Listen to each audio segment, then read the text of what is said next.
Nier Replicant version 1.2247448739 ellipses is a remaster of the original Nier Replicant, which originally came out on the PS3 generation of consoles in 2010.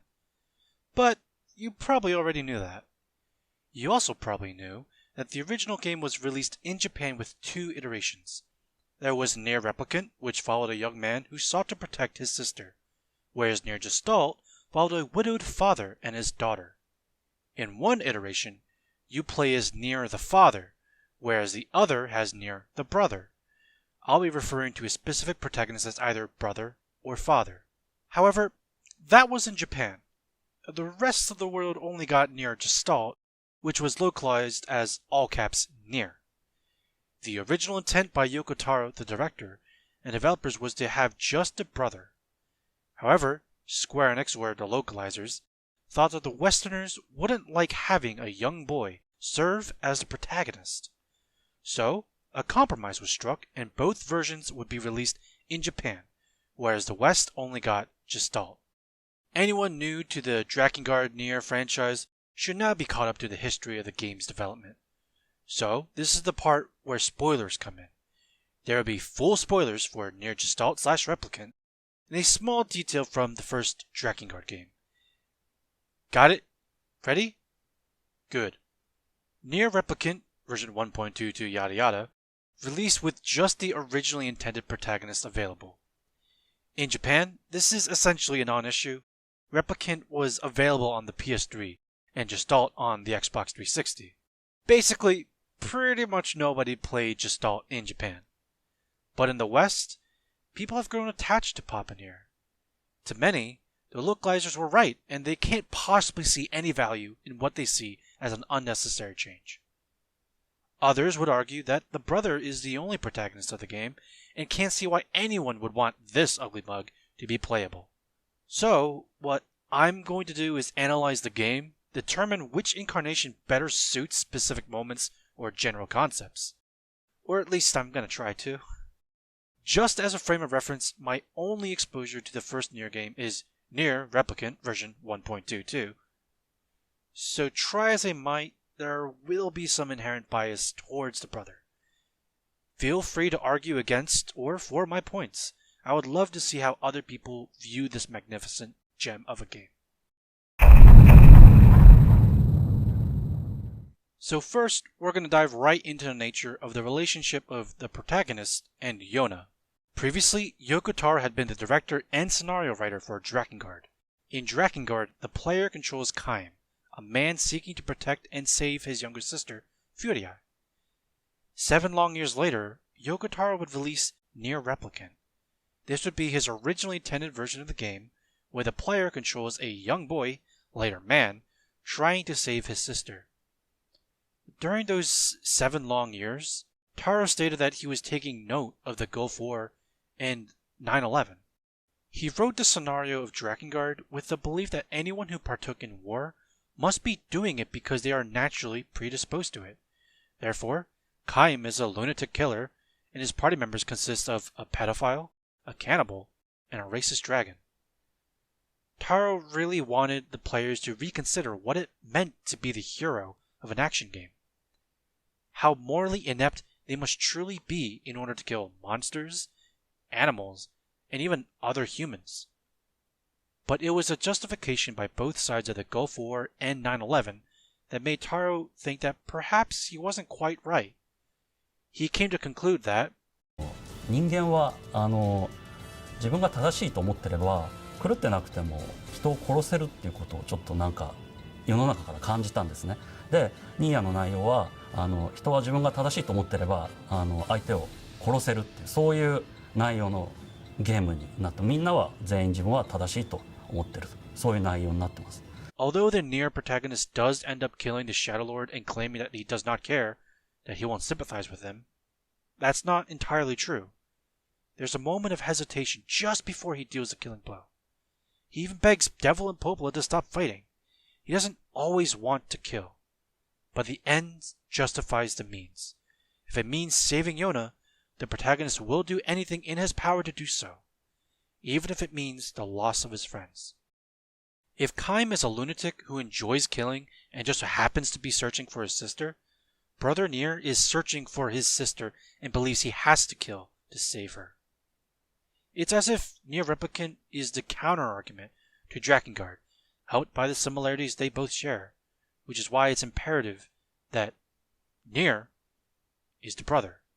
Again, it's like poetry, so if they rhyme. Mm-hmm. Every stanza kind of rhymes with the last one. Friends? That's right. He's right! Kaine, we're friends now! See here, that was hardly the point. That's what the young and idealistic brother tells Kaine as she's trying to find a reason for living. Nier Gestalt has a slightly different version of this line. The father instead tells Kaine, Yes, you and I are friends now. I always thought this was a really strange thing for 39-year-old Papa Nier to say to a 20-year-old Kaine. And it's not just a line spoken that I think better suits the younger brother. Sure, there are other JRPGs where the party consists of someone much older than the group's average, but he's not really the main character. Also, he doesn't ever have a romantic interest. Just so you know, they actually aged Nier Gestalt's Kaine up by 3 years compared to what she is in Nier Replicant. I'm not saying this was an attempt to make it less weird for what would be a 17-year-old girl wearing skimpy lingerie and being friends with some old dude. But it wouldn't surprise me, and even then it's still weird. Two Brothers Weaponry is run by Jacob and Gideon, two brothers who are wondering where their mother is. So, the protagonist runs back into the factory in what turns out to be a futile search. I actually think both protagonists benefit from this excursion, but for different reasons. Grimoire Weiss is constantly questioning the protagonist's decision to help search for the mother. The protagonists both state that they see how the brothers are doing, which is not very well, and they want to help them in any way that they can. It's particularly heartbreaking for the father to confirm that not only did their mother perish, but that she had abandoned them for another man. It's not hard to compare the mother of the brothers and the father of Yona. Both are single parents struggling to provide for their children. I see the father, angry at their mother for abandoning her children, whereas he continues to fight for his daughter. I see his surprise when Jacob forgives his mother for abandoning them. It's a fairly small moment for the father, but an important one nonetheless. Maybe there's even a tiny bit of him that wishes he could start over, that he could be free of his burden. Sorry, Yona, I don't actually believe that he's a good dad and he would always protect you no matter what. During the search for Jacob and Gideon's mother, Grimoire Weiss and the protagonist discuss the boys. It's pretty rough in here. Yes, hardly suitable work for children. They both look so skinny, too. I'm certain the elder has been giving his share of their food to his brother.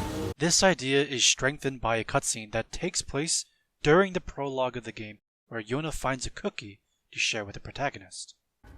Wow, is that a cookie? Here. We can split it. No, you take it. No, you need to eat too.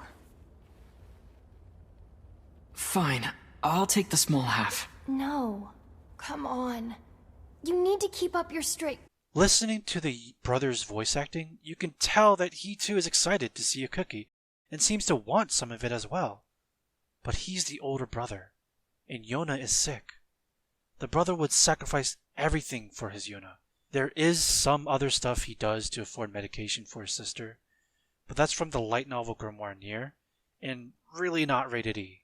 Probably not even rated M sorts of stuff. Just know that the brother goes through a lot to protect his sister, and most likely sees a kindred spirit in Jacob, the elder brother. In Act 1 of Nier Replicant, the brother is a young teen, 16 in fact, who performs various odd jobs to support himself and his little sister. JRPGs and fantasy series like Harry Potter typically follows a young teen who discovers that he's the chosen one and tasked with defeating the Dark Lord. In reality, that's absolutely crazy.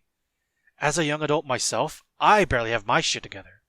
I can't imagine all the dangerous tasks the villagers hoist onto this kid. He's out there fighting shades that trained adult guards can barely even handle. Nier Gestalt has the father at a mature 39 years old, and that makes all the difference in the world. It makes sense that an adult man is traveling the world fighting dangerous monsters for the sake of his daughter. It makes sense that he's even capable of killing these giant shades at all. I don't find young brother Nier traveling the world on his own at times plausible. Then there's the not-so-subtle references to The Legend of Zelda Ocarina of Time. There's Grimoire Weiss making fun of the obvious weak points for the boss that looks incredibly similar to Bongo Bongo. There's the gag where the then Prince of Facade raises a mask up towards the camera, like Link whenever he acquires a new significant item. Then there's the fact that there is a time skip between Act 1 and Act 2 of the game. Both Ocarina of Time and Nier Replicant follow a young boy on a quest, only to lose to the Dark Lord and forced to grow several years before he's even ready to take on the challenge once more. When the protagonist is fighting Jack, the shade sealed into the basement, he states that his sword feels lighter. He and Grimoire Weiss are commenting how much stronger the protagonist has gotten in the last 5 years. By the way, this means that Nier goes from 16 to 21 in Replicant and 39 to 44 in Gestalt. While 44 isn't terribly old, it should be strange seeing so many old-timers without the aid of modern medicine. The father wasn't a spring chicken before, and he's certainly pushing it now. Pretty much everyone wants to jump onto Nier's Phoenix Spear, and Kaine is definitely no different in that regard. Just watch her reaction to seeing Nier, the brother, for the first time after the time skip. The entire conversation, she never once gets a good look at Nier. She kinda glances at his body, noting that he did get bigger in general. But after he tells her how long it's been, Kaine looks up at his face, and it makes a weird noise as if she's going, 5 years.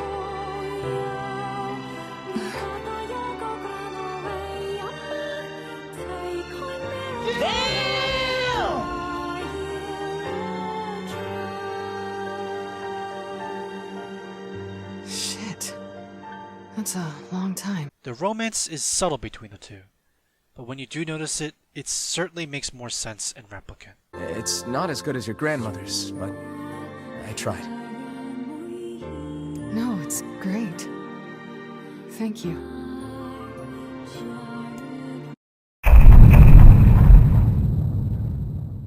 Perhaps one of the most tragic moments in the game is when Nier and the party must fight Popola right after killing her twin.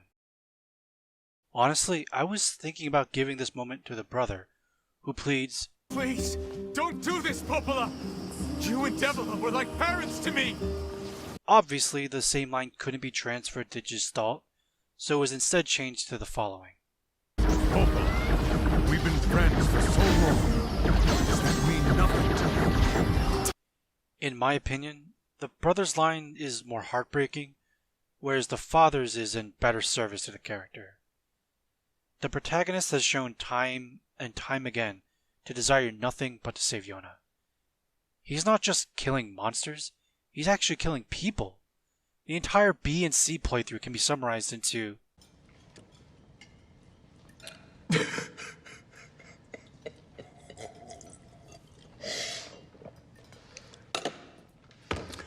I'm sorry. but going on to killing those same shades anyway. There's only one goal, and only one thing that matters to Nier. He just killed Devila and shifted all the blame onto the twins. Disregarding your opinion on the twins, Nier is not blameless for what just transpired. You just killed her sister and told her, stop, you shouldn't be behaving like this. This all relates to the first point I made, but in service for the brother protagonist. The father is justifying all of his own actions as a part to save Yona, while condemning the twins as villains. After no one stops! It's way too late to stop! No one stops! You could obviously count the number of points I argued for either protagonist, but I decided not to blatantly display it. Why? Because it wasn't the point of this video. Even if one iteration of the protagonist only got a single argument in their favor, I think it validates them as a choice. I think it means that both the brother and father Nier should be playable in this game. There are pros and cons for both characters in the service of the story. So Yoko Taro, please bring back the father Nier voice actors and patch him into the game. Please. I think you'd be surprised how well he fits and how many people would thank you for it. Not that he'd be listening to some random guy on the internet with no subscribers, but if you made it to the end of the video, thanks for coming, and please dark lance the like button and maybe even that subscribe. I'm an English major with too much free time and a love for overthinking things. I will be uploading more videos in the future, though they won't necessarily always be Dragon Nier related. But if you're a JRPG fan and or weeb trash like me, please consider subscribing. Thanks for your time and do enjoy your day.